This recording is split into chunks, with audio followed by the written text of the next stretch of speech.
곧 보여드리겠어요. 어제 받아서 어제 즉각 읽어보았죠. 이거 보세요. 빼째로 부르고의 슬루히라는 신문이에요.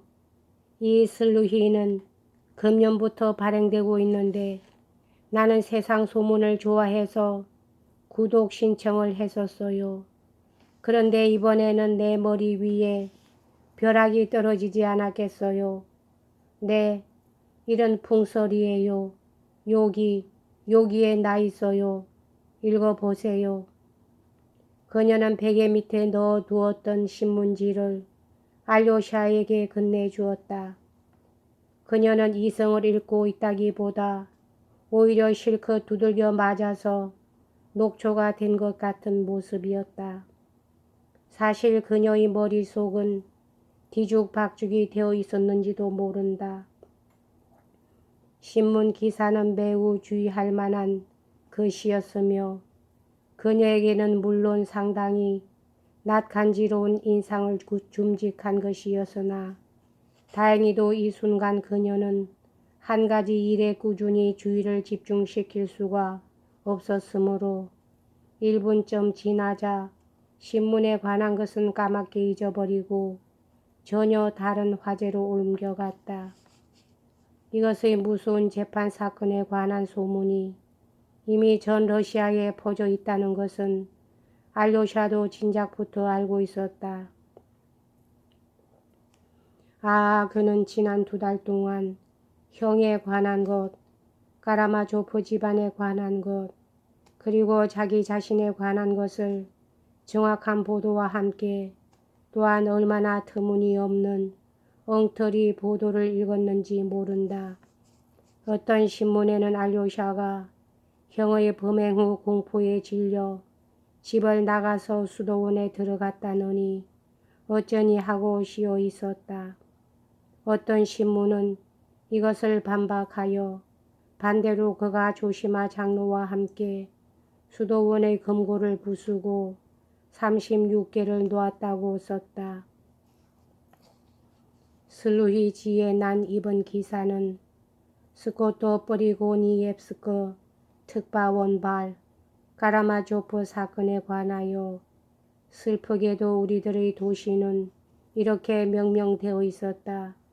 필자는 이 이름을 오랫동안 감추어 왔던 것이다. 라는 표제가 붙어 있었다. 기사는 간단했으며 홀라꼬바 부인이라고 이름이 직접 언급된 대목은 아무 데도 없었다. 그리고 대체로 이름은 감추어져 있었다. 그저 이 소문이 자자한 재판 사건의 피고는 퇴역 육군 대위이고 뻔뻔스럽고 난폭한 게으름뱅이인데 농노제의 지지자이며 호색한으로서 특히 독수 공방을 괴로워하는 귀부인들에게 인기가 있었다고 씌어 있을 뿐이었다. 그 이른바 독수 공방을 괴로워하는 미망인 중에서 이미 관연한 딸까지 있는데도 지나치게 젊게 치장하는 한 부인은 이자에게 홀딱 빠져서 범행 불과 2시간쯤 전에 그에게 돈 3,000루블리를 제공했다.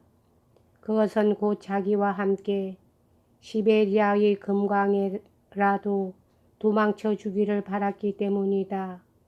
그런데 이 악한은 40이 넘은 번민하는 중년 여인과 시베리아까지 가기보다는 차라리 부친을 살해하여 3,000루블리를 빼앗고 범행의 흔적을 없애는 편이 더 현명한 일이라고 생각했다는 것이다.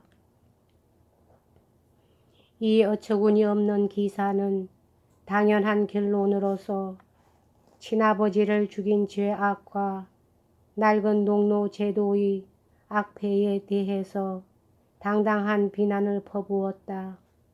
알료샤는 호기심에 끌려 끝까지 읽고는 접어서 홀라꼬바 부인에게 돌려주었다. 네, 그렇죠. 나를 두고 하는 말이 아니고 누구겠어요. 하고 그녀는 다시 말을 꺼냈다. 그건 나예요. 나는 바로 그대로 그 1시간 전에 그이에게 금광에 가라고 권했으니까요. 그런데 그걸 새삼 40이 넘은 번민하는 중년 여인이라니 나는 그런 일로 권한 것은 아니었어요. 이건 필경 그 사람이 억지로 갖다 붙인 거예요. 하느님 부디 그 사람을 용서하소서. 저도 용서하겠습니다. 하지만 이건 대체 누가 썼는지 아시겠어요? 틀림없이 당신 친구 락키 진이에요. 그럴지도 모르겠습니다. 하고 알료샤는 말했다. 저는 아무것도 못 들었습니다만 그 사람이에요. 그 사람이에요. 그럴지도 모른다가 아닙니다. 내가 그 사람을 집에서 쫓아낸 걸요. 그 이야기를 다 알고 계시잖아요. 부인께서 그 사람에게 앞으로는 찾아오지 말라고 말씀하신 것은 알고 있습니다. 그러나 무슨 까닭으로 그런 말씀을 하셨는지 그것은 적어도 부인한테서는 듣지 않았습니다만 그럼 그 사람한테서 들으셨군요. 그 사람은 내 욕을 했죠. 심하게 욕을 했겠죠. 네, 욕을 합디다. 그 사람은 밤낮 누군가의 욕을 하고 있는 거요. 그런데 부인이 그 사람의 방문을 금하신 이유는 그 사람한테도 듣지 않았습니다.